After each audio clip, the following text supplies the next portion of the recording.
शहर में जारी बोनाल त्यौहार के मौके पर हैदराबाद के कमिश्नर पुलिस वीसी सजनान ने आज जुम्मे को पुराने शहर हैदराबाद के लाल दरवाजे के महाकाली मंदिर में मुनक्किदा रिवायती शिखर पूजा और ध्वजारोहण की तकरीबात में शिरकत की। पुलिस हैदराबाद ने मंदिर के अहाते में देवी की खुसूसी पूजा की। सालाना बोनालो तकरीबात के दौरान शहर के पुलिस कमिश्नर को इस मुकद्दस रसूमात में मदु करना एक देरीना रिवायत चली आ रही है। इस मौके पर मीडिया से बात करते हुए वीसी सजनान ने लाल दरवाजा मंदिर की भरपूर तारीख पर रोशनी डाली और इस बात का जिक्र किया कि बोनाल त्यौहार को गहरी अकीदत के साथ मनाने की रिवायत पिछले 120 सालों से निभाई जा रही है। उन्होंने बताया कि गोलकुंडा और बलकमपेट बोनालू की तकरीबात पुरअमन तरीके से मुकम्मिल हो चुकी है। लाल दरवाजे में भी इसी तरह की कामयाबी को यकीनी बनाने के लिए GHMC, वाटर वर्क्स, बिजली और R&B समेत मुख्तलिफ सरकारी इदारों के साथ पहले ही मुश्तरका तालमेल के इजलास मुनक्किद किए जा चुके हैं। पेश है इस खुसूस में यहाँ के कुछ झलकियाँ। Bureau report siyaasat.com।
చారిత్రాత్మక సింహవాహిని మహంకాళి దేవస్థానం లాల్ దర్వాజా విజిట్ చేయడము, అమ్మవారిని దర్శించుకోవడము చాలా అంటే చాలా సంతోషం అనిపిస్తుంది. నగర ప్రజలకి, రాష్ట్ర ప్రజలకి అందరూ కూడా హైదరాబాద్ సిటీ పోలీస్ తరఫు నుంచి బోనాలు పండుగ శుభాకాంక్షలు. ఈరోజు ఇక్కడ నేను, మన అడిషనల్ సిపి తఫ్సీరు, మన GHMC అడిషనల్ కమిషనర్ సత్యనారాయణ, మన EO శ్రీనివాసు, అట్లానే మన DCP కిరణ్ ఖరే, ఇక్కడ ఉన్న భక్తులు మన అరవింద్ గౌడ్, వెంకటేశ్వరు, అట్లానే మాణిక్ ప్రభు అందరూ కలిసి ఈరోజు ఇక్కడ శిఖర పూజ, ధ్వజారోహణ కార్యక్రమంలో పాల్గొన్నాం.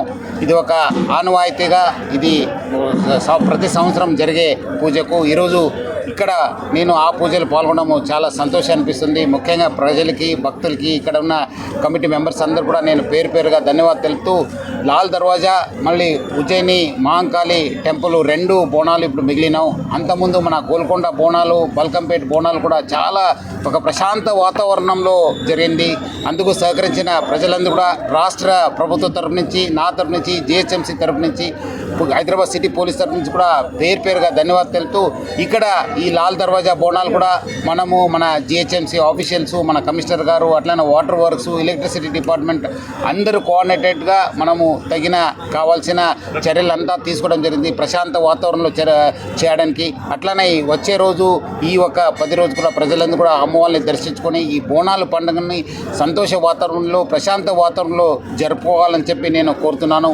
అదేవిధంగా మా వైపు నుంచి కూడా ఈ చైన్ స్నాచింగు, మొబైల్ స్నాచింగు కాకుండా అట్లానే ఆడవాళ్ళకు, మహిళలకు, పిల్లలకి ఎటువంటి ఇబ్బంది కాకుండా టీమ్స్ కూడా మనము డిప్లాయ్ చేసి ఎటువంటి అవాంఛనీయ సంఘటన జరగకుండా దాదాపు 2000 పైన సిబ్బందితోని బందోబస్తు చేయడం జరుగుతుంది.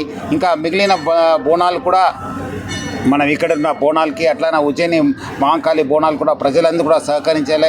అట్లనే వర్షం సమయము ప్రజలందరూ కూడా వాళ్ళు బయటకు వచ్చినప్పుడు మన రాష్ట్ర ప్రభుత్వము మనం ఇచ్చే అడ్వైజ్ని చూసుకొని వాళ్ళు ఒక ట్రావెల్ ప్లాన్ని చేసుకోవాలి.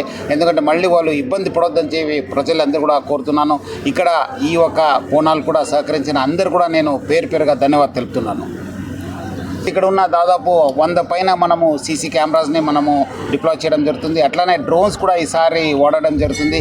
ఇట్లానే టెక్నాలజీ కూడా వాడుకొని ఎవరెవరు ఎక్కడెక్కడి నుంచి వస్తున్నారు, ఎంత పబ్లిక్ వస్తున్న పైన కూడా మనము ఈసారి కొత్తగా మనము పైలట్గా ఎక్స్పెరిమెంట్ చేయడం జరుగుతుంది. సో దట్ మనం వచ్చే రోజు మనకు ఎటువంటి బందోబస్తు చేయవచ్చు, ఏమేమి ఛాలెంజెస్ ఉంటాం అని చెప్పి. అట్లనే ఇక్కడ చాలాసారి లాస్ట్ కొన్ని సంవత్సరం ఏమేమి ఛాలెంజెస్, ప్రజలకు ఏమేమి ఇబ్బంది అయింది అది కూడా స్టడీ చేసి మన అడిషనల్ సిపి తఫ్సీర్ నేతృత్వంలో మన డీసీపీ కిరణ్, డీసీపీ రక్షితామూర్తి అట్లనే మన ఆఫీసర్స్ అందరూ కూడా స్టడీ చేసి ప్రజలకి ఎటువంటి ఇన్కన్వీనియన్స్ కాకుండా, ఎందుకంటే మనకు టైం ప్రకారం జరిగే పూజలు కావచ్చు, విఐపి విజిట్ కావచ్చు, ట్రాఫిక్ జామ్ కావచ్చు, ఆ దృష్టిలో పెట్టుకొని ప్రజలకు ఎటువంటి ఇబ్బంది కాకుండా హైదరాబాద్ సిటీ పోలీసు చాలా పకడ్బందీగా బందోబస్తు ఏర్పాటు చేయడం జరిగింది.